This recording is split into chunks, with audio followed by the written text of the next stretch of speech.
Guys, ayan ang aking asawa ay magluluto siya ng American hotdog. Gusto niya akong ipa-try ng kanilang food, so let's try it. And guys, sinugasan na niya ang what ganit that? How do you call it?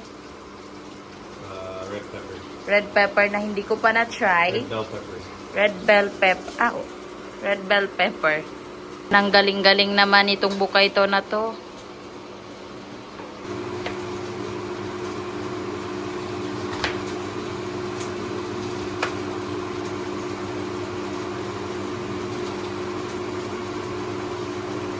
Niluto niya, guys. First time ko pa nakakain ng ganito, red bell pepper. Bukay to.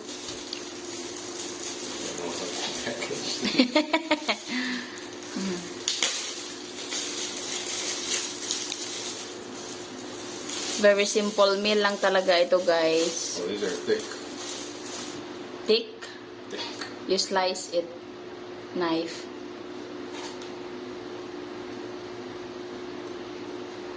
Wow.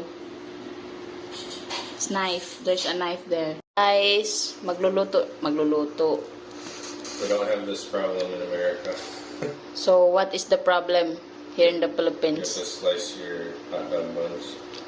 In America, it's already sliced. Already sliced. Okay. Okay. Nice. Literally the best one here. That's the best one. So, yan daw yung the best one.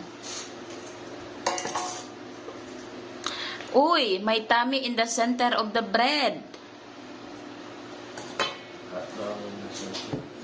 So, parang ito na, guys. Parang yung sa kanya, ito yung kakainin niya ngayong gabi. Sa akin, may pansit ako doon. And, yung ulam ba? Yung ulam na ginaluto-luto ko araw-araw. Dati gani, kumakain lang ako ng asin.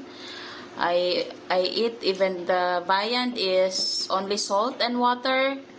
So, wag na tayong maarte, okay? Hindi niya yan naintindihan.